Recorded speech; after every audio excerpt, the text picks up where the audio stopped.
Program. I am Rabi Abdullah. Spices such as garlic, ginger, turmeric, onions, and a whole lot of others, as well as other plants with medicinal properties, which we make use of either as tea, salad, and in some other aspects of cooking. The question, however, is, are you utilizing them the right way to enable you derive the maximum benefits? We shall help you to get that right on this episode of Health Options. The Presidential Task Force on COVID-19 and other key players in the fight against the pandemic have raised concerns about the decline in the testing rate in several states of the Federation. Records show that only Lagos and the FCT have met the testing target of at least 1% of the population. Plateau, Rivers, and Gombe are said to have reached over 50% of target, while 25 states are yet to reach 25% of their population. Reports also show that reduction. What are the implications of all this? What is all this talk about a second wave of COVID-19, and how can it be averted in the country? Answers to this and more as we evaluate Nigeria's current COVID-19 situation with a major key player in the country's fight against the pandemic, Professor Abdulsalami Nasidi, as my guest. You'll get to meet him shortly.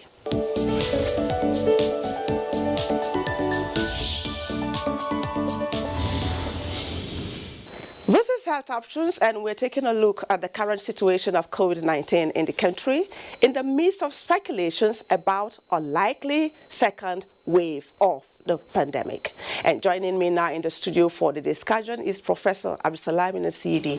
He is the Provost, College of Health Sciences, University of Africa, Tororo, Bayelsa State. He is also Vice Chair, FCT Task Force on COVID-19. Thanks for coming on Health Options, Professor Nasidi. Thank you very much, Ravi, for resurgence. I asked these two questions because our infection rate seems to have gone down, obviously, and there's this concern being expressed about the likelihood of a second wave in view of what is still happening in other parts of the world. What have you got to say to that? What's your response to this? Well, as you rightly said, it's everybody's guest. Nobody really knows the situation of Nigeria, and particularly as regards the phase we are, or are we already, have we flattened the curve? Are we approaching the second wave, and so on and so forth? This is because the testing, in the country is not yet at that minimum threshold that can enable us to say exactly where we are. We need to ramp up, our testing capabilities and test more, more of the testing right inside the community, because what we have now currently going on is active transmission of the virus in the community. So we have community transmission, as one of, the key route of transmitting this virus in our community. Then, because of that, nobody can say, have we really succeeded in, flattening the curve? If we go by the level of testing that is ongoing so far, and the number of cases reported, from the NCDC, it will look as if the curve is flattened. But if we now go and get states, the Federation, the 36 states, to start reporting, so you will see that the figures being reported by the NCDC, cannot be representative of the nation. In most cases, you see that they got a report in a day from only 8 states, 15 states, 18 states. There's never a time we get reports from all the states, and so there's underreporting going on. What led to that? Because I know at some point, everything seemed to be top-notch, and all of a sudden, there was a decline. Is it from the populace or the providers of the services? Where is the missing link? The missing link is the empowerment of the states, to do the testing, and now the federal government has moved very positively through the PTF to give to most states 1 billion naira, to empower them to do what they need to do.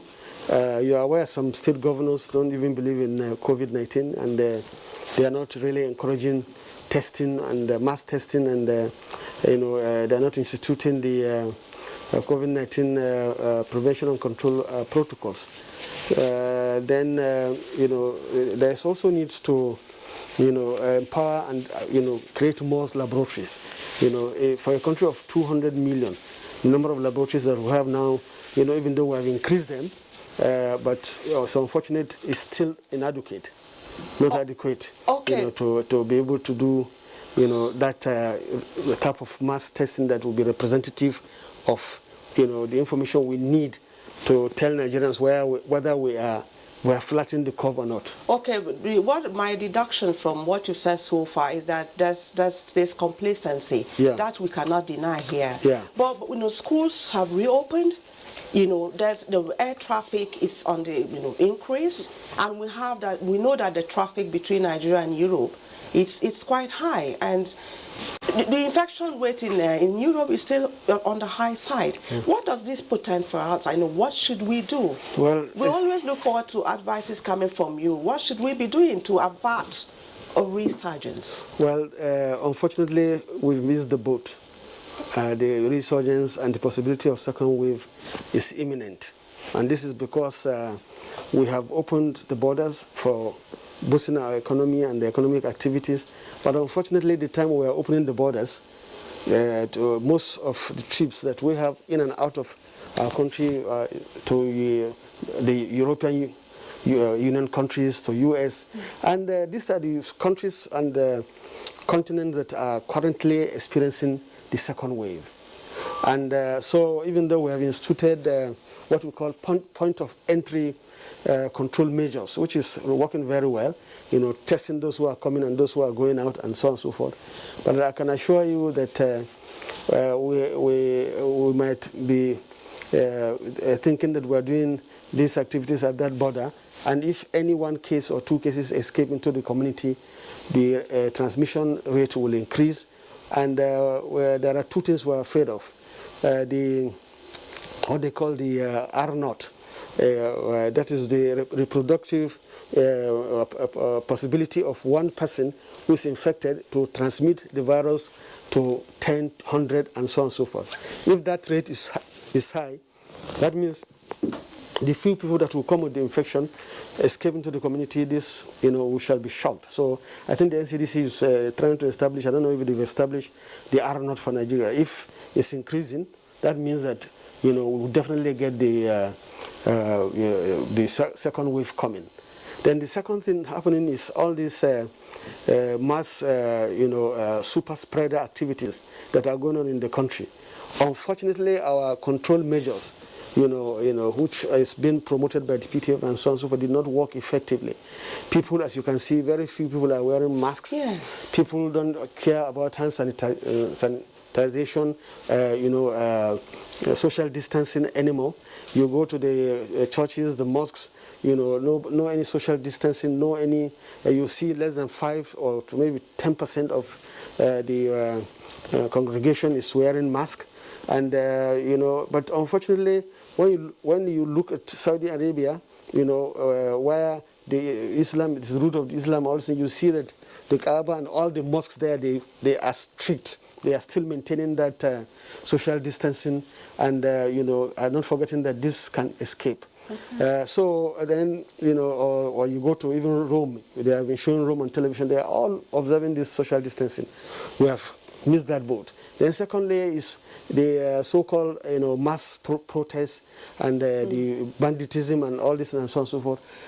Unfortunately, it's the youth that are involved, and the youth are the ones that can carry the virus and be healthy, but will be transmitting more than if people like me and I, got infected. So we have so many super spreader activities happening in the country.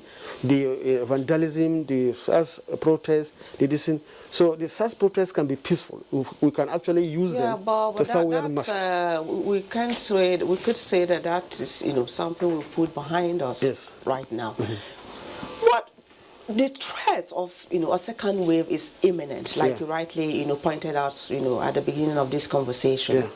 What should we do to step up our acts? Well, so that we don't really just get cut off. Absolutely. We need to be talking to ourselves to remind ourselves that this virus is still around, and the fact that if we ignore it, it can come back and surprise us. So we shouldn't be tired. Especially the role now is not, at the federal level per se. The role now is now going down to the state, but more of the state and then local government level. Community level. And the community level. Yes. That is the place we must keep now, enforcing or making to, really tell the people that, that the time of movement control, this thing is order. Is very important. Maybe the federal government should now come up, because I heard Mr. President said if second wave comes, it will be difficult for Nigerian government to handle, second response, palliatives and so on and so forth, because the economy might not be able to withstand it. But, there are things that we can start doing now. I think the time has come for a federal level to speak to, not just the governors talking to themselves, but we have to speak to them. They have to speak this and that. This thing is not over. The virus is still circulating in the community. And if it gets adapted to the, ourselves, to the community is listening, if the second wave comes, it will be more severe than the first wave. So, and it will affect more the economy that we are trying to protect, the money that we are trying to listen. And at this time around, you might not get people to come and support you. Donors will not be able to help you because they too are suffering from the second wave. Okay, so this is about everyone taking responsibility at his own level. Yeah. Federal government, individuals, community, to make sure that all hands are on deck. Absolutely. To keep COVID-19. Well, I don't look forward to a second wave of this virus at all. Yeah. So, on a final note, now schools are open. Our children are out there and all of that. What should we be doing that we're not doing now? Because I don't know how true it is. We even had reports about, high infection rate in some schools. Yeah. I don't know how true that is. It is true. So some of the schools that opened, within a short period of time, I think they tested and they realized that the transmission happen is very, very high indeed. But some of the schools in the FCT that we monitored, we are very happy that they, at least for now, instituted the very strict NCDC control measures and, even the admission level. So what we believe that should be happening is to make sure the Ministry of Education, State, FCT, Federal, they should be, imposing, these rules that, that it's not just you start and then the children come in and then you relax. Then that is the danger. So if you relax and there is one or two among the students that will bring the virus, you are now having an explosion. Okay. And now the danger is not when they're in the school only, because they are young, they can tolerate the virus, and the virus might not do much to them. But when they return home, and then they meet their parents, their grandparents, and they now become the source of the infection, that's the real problem. Okay. So we should continue mass testing of these schools and monitoring active surveillance. So that's why the active surveillance is very relevant, to make sure that, if there is any of the schools that is having increase in symptoms of COVID and all this, that school should be immediately closed. Real protocol to restrict the transmission of this virus should be imposed. Okay, thank you so much, Professor Abdulsalam Nasidi, for joining us once again on Health Options. Thank you very much. Right. My pleasure.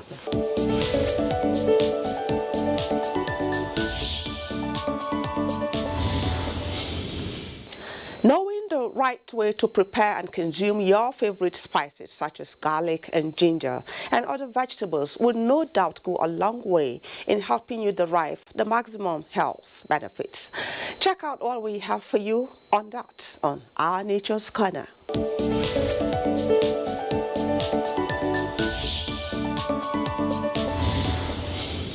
There is what is known and established as Trinity plant.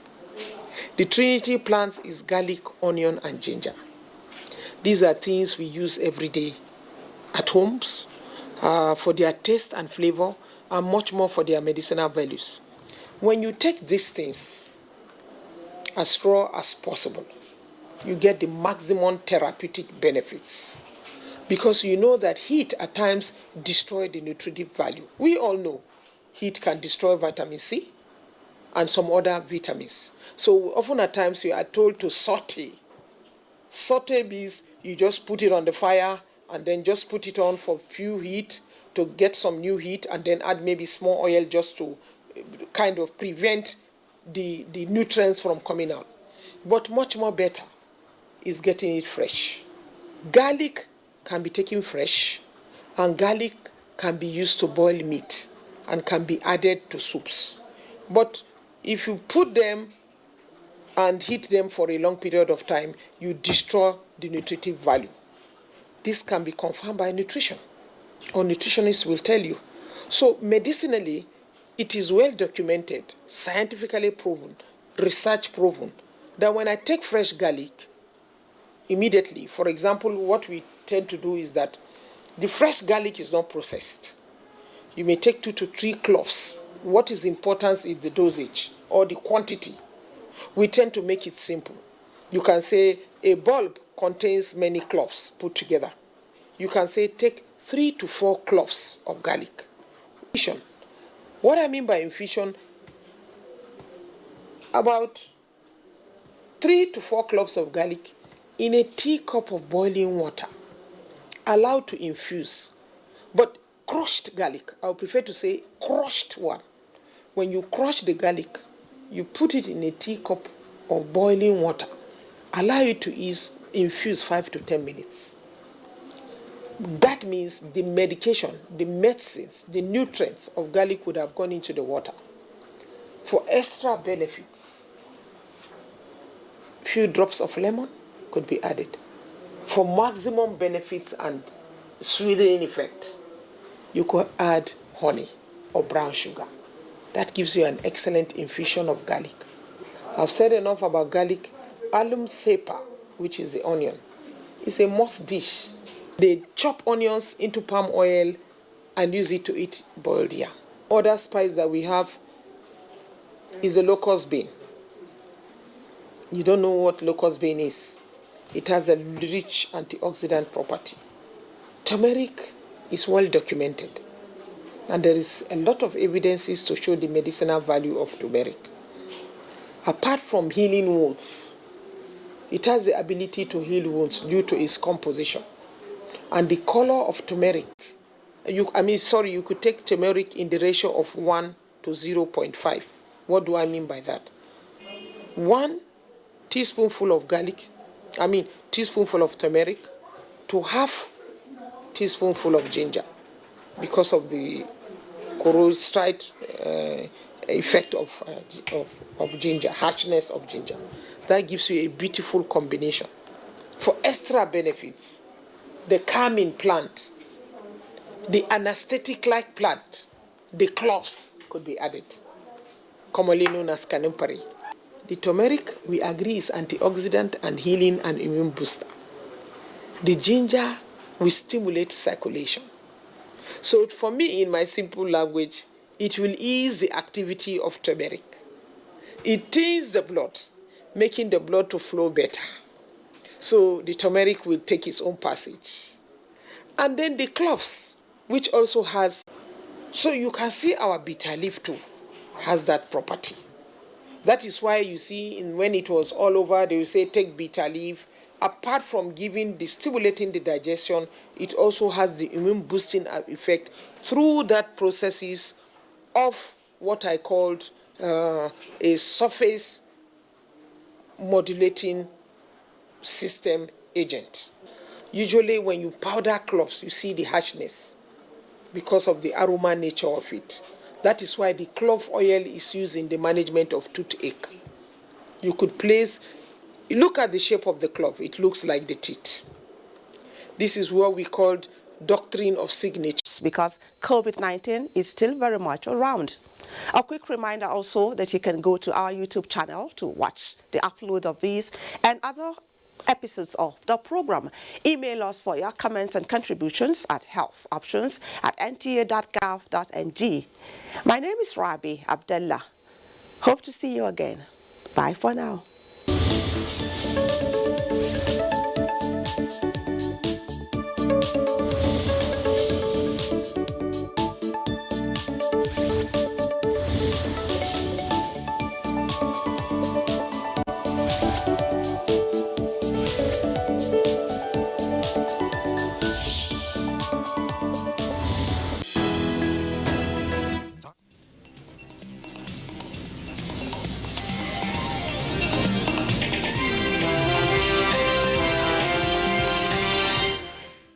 With Igbos, with Hausas, with Edo, everybody that comes to this state, we have lived in harmony. Because we believe in the